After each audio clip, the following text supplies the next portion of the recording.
Hey everybody, this is Dev from Tinynormous. It's What's Happening Wednesdays. I wanted to talk about a couple things. First of all, Archive.org is back. A couple weeks ago I was talking about how terrible it was that we were losing Archive.org, and it's back. There's a bunch of amazing old live recordings.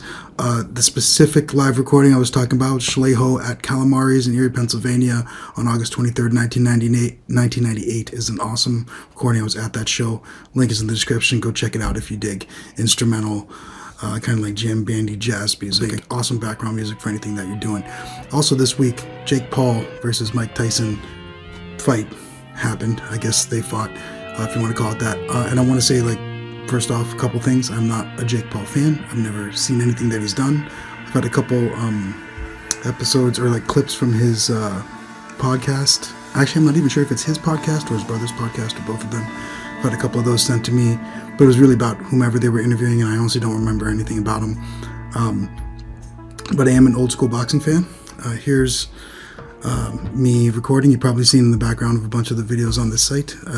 Tyson standing over Sonny Liston, even recording the new album in the studio. I was wearing a shirt of that same picture, which I will say I think is probably the most famous picture of all time. But as an old school boxing head, this is going to sound, stick with me here. I think a lot of old school boxing heads are kind of looking at Jake Paul the same way that a lot of old school music heads are looking at Jacob Collier. And I know that sounds weird, but just hear me out. Jacob Collier is amazing talent. I'm not saying that Jake Paul is an amazing boxing talent. I think he's got a long ways to go. But there is the art and there is the art form. And the public perception or the public profile of the art form, specifically boxing, Jake Paul is a mediocre boxer. I do believe that, but he has elevated boxing itself to have a much higher public profile than it did before. The Tyson Paul fight was pretty terrible. I didn't enjoy it. I didn't enjoy watching it. I didn't enjoy the outcome. There was very little about it that I enjoyed, but 65 million people watched that. And to put in context, Wilder Fury 3, less than 1 million people watched that. So all the undercards on the Paul Tyson fight, some of them were fantastic as well. Some really great boxing and some really great moments. So for boxing itself, I think it was actually really good. And Jake Paul, again, I don't know anything about him, but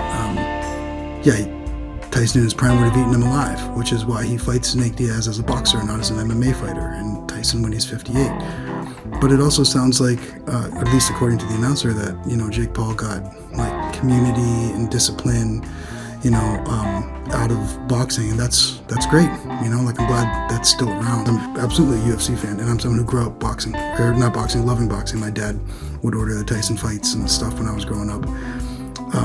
But even today, I watch way more UFC than I do boxing, and to see its profile get lifted is very similar to how, as a musician's musician, that style, Jacob Collier does stuff for music that a lot of people dismiss because he'll roll up dressed as a furry in his Crocs, and it's hard to hear some people can't really see past that, and he has a very bubbly personality, and actually a lot of people, I think, see the fact that his music is so colorful and happy, and they argue that he's not taking it seriously, or that his music lacks depth, and I will always disagree with the concept that depth only goes into darkness. I think that depth can also go into light, and it's just something that I hear people talk about, that he doesn't take it seriously. I was like, do you know how seriously you would have to take it to get as good as him? That's just a ridiculous argument.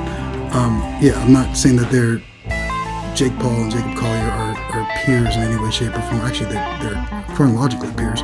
But in terms of how they're regarded by their respective fields, I think that there's some overlap there, and that was really interesting. I'm trying really hard not to judge the folks who are coming up who are younger than me. It's really great to see, that some people are moving the sports forward, the things that I love forward, and the sweet science of boxing really is kind of its own thing, and it's cool to see that on any level, that some people are being exposed to it in some different ways. And the same thing with Jacob Collier. He's absolutely exposing people through his, how relevant he is and how of his time he is to all kinds of different types of music and different music production techniques and composition techniques.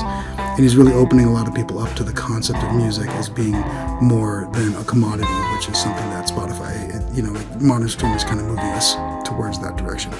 Anyway, that's it. Like I said, recording a new album. That's it for this week, though.